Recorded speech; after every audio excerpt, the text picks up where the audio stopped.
ফের সন্দেশখালীতে সিবিআই হানা। এবার ঘটনাস্থল সন্দেশখালীর সরবেরিয়া মল্লিকপাড়া।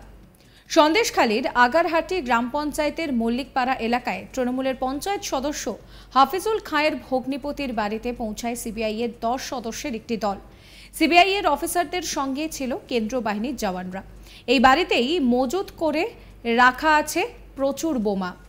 গোপন সূত্রে এই খবরের ভিত্তিতে সিবিআই অফিসাররা শুক্রবার 26শে এপ্রিল সরবেরিয়ায় পৌঁছান। বোমা খোঁজার জন্য নিয়ে আসা হয় বিশেষ স্ক্যানার যন্ত্র। মূল রাস্তা থেকে প্রায় 200 মিটার ভিতরে মাছের ভেরি বেষ্টিত বাড়িটি। সেখানেই যাওয়ার একটি সরু ইটপাতা রাস্তা রয়েছে। সেই রাস্তায় রীতিমতন সেই রাস্তা আটকে কেন্দ্রীয় বাহিনীর জওয়ানরা তারা তল্লাশি চালান।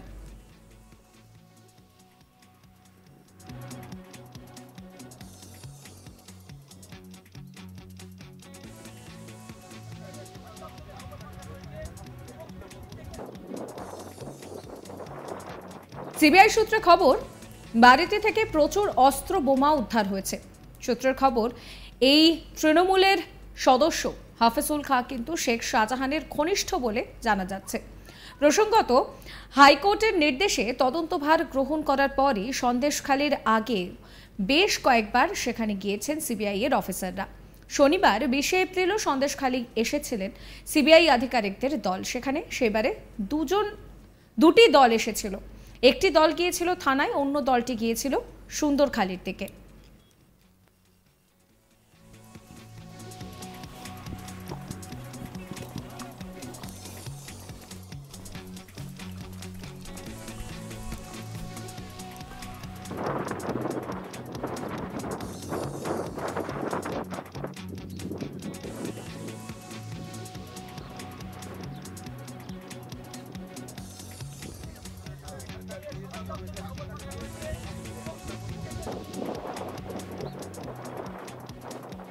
ভোটের আবহে ফের উত্তপ্ত হলো সন্দেশখালী। তার কারণ সেখানে সিবিআই হানা। দ্বিতীয় দফার ভোট গ্রহণ যখন চলছে সেই সময় আবারও সিবিআই আধিকারিকদের হানা সন্দেশখালীতে। এবার ঘটনাস্থল সন্দেশখালীর সরবেরিয়া মল্লিকপাড়া। সন্দেশখালীর আগারহাটি গ্রাম পঞ্চায়েতের মল্লিকপাড়া এলাকায় তৃণমূলের পঞ্চায়েত সদস্য হাফিজুল খাঁয়ের ভগ্নিপতির বাড়িতে সেখানে পৌঁছায় সিবিআই আধিকারিকের 10 সদস্যের একটি দল। সিবিআই আধিকারিকদের সঙ্গে কেন্দ্রীয় বাহিনীর জওয়ানরাও ছিল, যাতে কোনো রকম কোনো অপ্রীতিকর ঘটনা না ঘটে তার জন্য সেখানে কিন্তু কেন্দ্রীয় বাহিনীর জওয়ানদের সেখানে রাখা হয়েছিল। আমরা জানি যে শেখ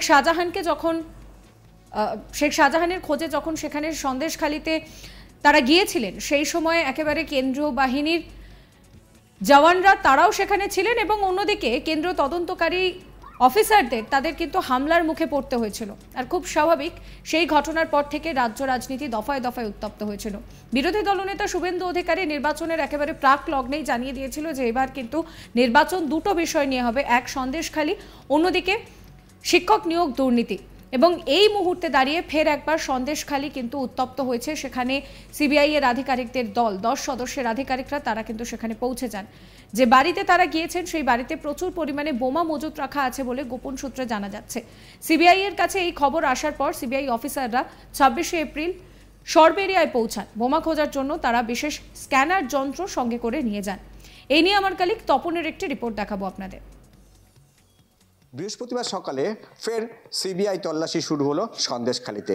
এবার সন্দেশখালীর সরবেরিয়া সংলগ্ন মল্লিকপাড়া এলাকা, এই মল্লিকপাড়া এলাকার পঞ্চায়েত সদস্য মিজানুর খাঁ তার একজন আত্মীয়ের বাড়িতে কিন্তু তল্লাশি অভিযান চলছে বলে সিবিআই সূত্রে জানা গিয়েছে। এবং এর মধ্যেই আমাদের কাছে যেটা সিবিআই সূত্রে খবর মিলেছে সেটা হচ্ছে যে প্রচুর পরিমাণ অস্ত্রশস্ত্র, বোমা, বন্দুক এগুলো কিন্তু উদ্ধার হয়েছে বলে জানা যাচ্ছে।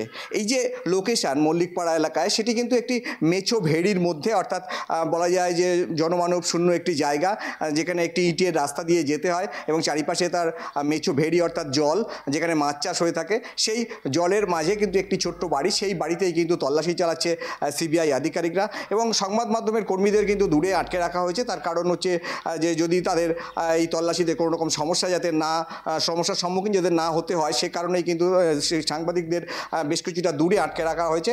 তবে এই যে ইডি এবং সিবিআই এরা এরা যে সন্দেশখালিতে দিনের পর দিন তল্লাশি চালাচ্ছে এটার একটা ইতিহাস আছে বলা যায়। কারণ মাত্র 3.5 মাস আগে যখন সন্দেশখালির শেখ শাহজাহান বেতাজ বাদশা বলা হচ্ছিল, যদিও তিনি এখন বাঘ থেকে বিড়ালে পরিণত হয়েছেন, তার কারণ তার যে প্রথম ধরা পড়ার পর তার যে প্রথম শারীরিক ভাষা ছিল সেটা কিন্তু পরিবর্তন হয়েছে।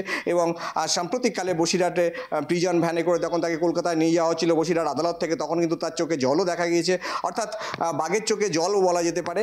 তবে কি হয়েছিল সেদিন গত 5ই জানুয়ারি যখন সন্দেশখালিতে ইডি আধিকারিকরা রেশন দুর্নীতি কাণ্ডের তদন্তে এসেছিলেন শেখ শাহজাহানের বাড়িতে, অর্থাৎ সন্দেশখালির আকুঞ্জিপাড়া এলাকায়, সেটাও এই সরবেরিয়া সংলগ্ন এলাকায় এই আকুঞ্জিপাড়া এলাকাতে যখন শেখ শাহজাহানের বাড়িতে ইডি আধিকারিকরা তল্লাশি চালাচ্ছিলেন বা তল্লাশি চালাতে ঢোকার জন্য চেষ্টা চালাচ্ছিলেন, বাড়িতে দরজায় এসে যখন নক করেছিলেন শেখ শাহজাহান, সে সময় কোথায় ছিলেন সেটা নিয়ে একটা বিতর্কের চিহ্ন দেখা দিয়েছে। পরবর্তীকালে সেটা তদন্তের বিষয়, সেটা তদন্ত চলছে। তবে শেখ শাহজাহানের অনুগামীরা সেদিন কিন্তু এই ইডি আধিকারিকদের উপরে আক্রমণ করেছিলেন এবং সেদিন তাকে বাড়িতে সেদিন এই ইডি আধিকারিকদের শেখ শাহজাহানের বাড়িতে ঢুকতে দেওয়া হয়নি। এবং তারপর আমরা যেটা দেখেছিলাম যে শেখ শাহজাহানের অনুগামীরা ইডি আধিকারিকদের মেরে মাথা ফাটিয়ে দেন এবং তাদের সঙ্গে থাকা সিআরপিএফের জওয়ানরা তারাও আক্রান্ত হন। সঙ্গে থাকা সংবাদ মাধ্যমের কর্মীরা যারা সেদিন কভারেজ করতে গেছিলেন, অর্থাৎ সংবাদ সংগ্রহ করতে গেছিলেন পেশাগত তাগিদে, তাদের উপরে আক্রমণ নেমেছিল, তাদের মোবাইল ভেঙে দেওয়া হয়েছিল, তাদের ক্যামেরা ভেঙে দেওয়া হয়েছিল।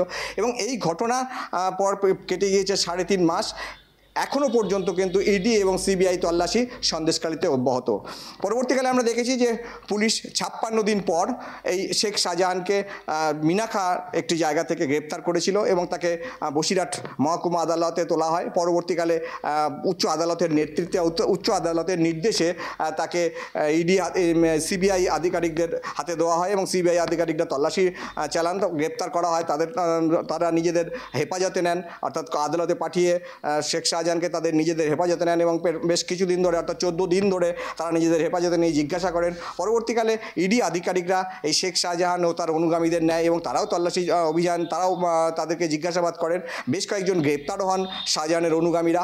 তবে আজ সকালে হঠাৎই দেখা গেল যে সিবিআই আধিকারিকরা তারা কিন্তু কলকাতা থেকে চলে এলেন, তাদের গোপন তথ্যের ভিত্তিতে বা সূত্রের ভিত্তিতে তারা চলে এলেন সন্দেশখালী সরবেরিয়া মল্লিকপাড়ায় এবং সেখানে কিন্তু এই যে মিজানুর খাঁ, যিনি এলাকার পঞ্চায়েত সদস্য, সরবেরিয়া 11টি গ্রাম পঞ্চায়েতের সদস্য, যদিও এই পঞ্চায়েতেরই প্রধান জিয়াউল তিনি কিন্তু জেলে আছেন, অর্থাৎ সিবিআই হেফাজতে আছেন, সিবিআই নয়, জেলে আছেন তিনি। এবং পরবর্তীকালে আমরা এই যে পঞ্চায়েত সদস্যের আত্মীয় আজ সকালে দেখলাম যে তার বাড়িতেও কিন্তু সিবিআই তল্লাশি চলছে। তবে এখনও পর্যন্ত সিবিআই সূত্রে যেটা খবর মিলেছে যে প্রচুর পরিমাণ অস্ত্রশস্ত্র এবং এক্সপ্লোসিভ অর্থাৎ বোম উদ্ধার হয়েছে বলে সূত্র মারফত জানা যাচ্ছে।